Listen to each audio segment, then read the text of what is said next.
नहमदुहु व नुसल्ली अला रसूलिल करीम अम्मा बाद। कराची में और हमारे वतन अज़ीज़ पाकिस्तान में चोर हैं, डाकू हैं, लुटेरे हैं और ये आम हैं और खौफ भी इनका तारी है। अच्छा, पहले कराची में थे, फिर हैदराबाद, अंदरून सिंध, कच्चा और अब तो लाहौर इस्लामाबाद भी महफूज नहीं, गिलगित तक चतराल और रास्ते भी महफूज नहीं, शाहराएँ भी हमारी महफूज नहीं, रोड हमारे महफूज नहीं, हमारी गाड़ियाँ महफूज नहीं, यहाँ तक कि हमारे घर और हमारे गलियाँ और हमारे घर के सामने हमारे बच्चे बच्चियाँ भी महफूज नहीं हैं कि मोबाइल और सोने के जेवर या पर्स, यानी गाड़ी में चलते चलते पर्स छीन लेते हैं हमारी बहनों के।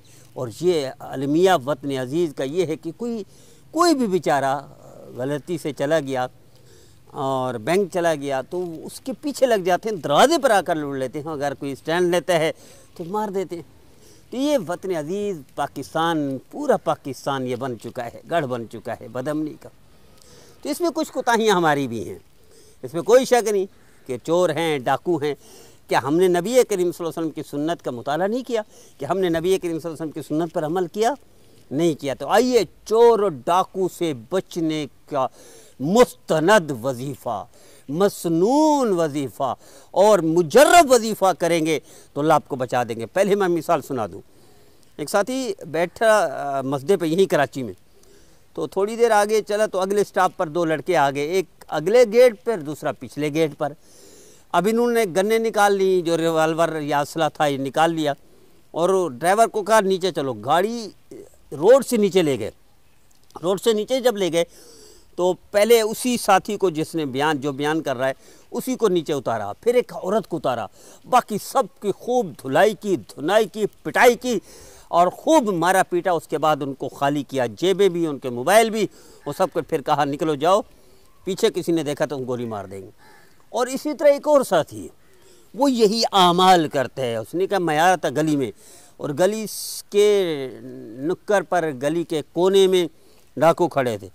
कहने लगा सबको लूटा लेकिन अल्लाह ने मुझे बचा दिया। कहने लगा मैं खुद उन डाकू के पीछे दौड़ा हूँ जो लोगों पर खौफ तारी करके खड़े थे, मैं उनके पीछे दौड़ा हूँ, यहाँ तक भाग गए। ये अमाल की बरकत है, ये मसनून दुआओं की बरकत है। आइए मैं आपको बताता हूँ क्या है। सबसे पहले रोज़ाना आप भी महफूज होंगे, आपके बच्चे भी, आपकी फैमिली भी, आपका घर भी, आपकी अशिया भी, आपकी दुकान भी, आपकी चीज़ें भी महफूज होंगी। क्या करें? सबसे पहले जब भी घर से निकलें तो सदका करें, 1 रुपया करें। आप नियत कर लें कि सदका करूँगा 1 रुपया, यानी कम से कम 1 रुपया। एक पहली बात। दूसरी बात, आयतुल कुर्सी पढ़ें। और तीसरी बात, दुआ करें अल्लाह मैं जा रहा हूँ, मैं अपने आप को, अपने बच्चों को, अपने घर, अपनी अशिया, अपनी दुकान को आपके हवाले करता हूँ। 3 चीज़ें होंगी। चौथी चीज़, दुआ पढ़ें बाहर निकलते ही, बिस्मिल्लाहि तवक्कलतु अलल्लाह ला हौला वला कुव्वता इल्ला बिल्लाह। पांचवी चीज़, बिस्मिल्लाहि अला दीनी व नफ्सी व वलदी व अहली व माली। छठी चीज़, बिस्मिल्लाहिल्लज़ी ला यदुर्रु मअ इस्मिही शैउन फिल अर्ज़ि वला फिस समाई व हुवस समीउल अलीम। ये 6 चीज़ें आप कर लें, अल्लाह आपको भी महफूज कर देगा, आपकी औलाद बच्चों को भी महफूज कर देगा, आपके कारोबार दुकान मकान को भी महफूज कर देगा, आपके घर को भी महफूज कर देगा। कोई डाकू चोर आएगा भी आपके आगे पीछे तो हो सकता है। इस तरह के बहुत सारे वाक़यात हदीस में तो है कि घर में आग लगी है, सारे घर जल गए, एक घर बचा है जिसने मसनून दुआ पढ़ी हुई थी। वो दुआए अनस कह दे या कोई भी दुआ कर दे।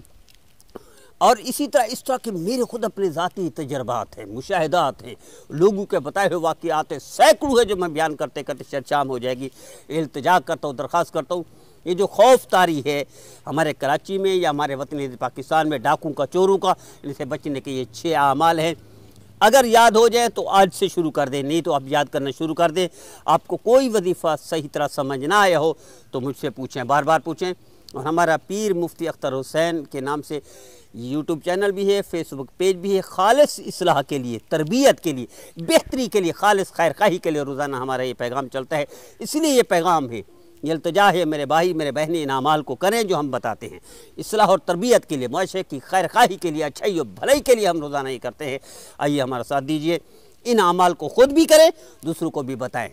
अल्लाह हर मेरे भाई मेरे बहन को डाकू से, चोरों से, बदअमनी से, हर तरह से महफूज फरमाए, शैतान से भी महफूज फरमाए, गुनाह से महफूज फरमाए, और नबी करीम सल्लल्लाहु अलैहि वसल्लम की हर सुन्नत पर 100% अमल करने और कराने की तौफीक अता फरमाए।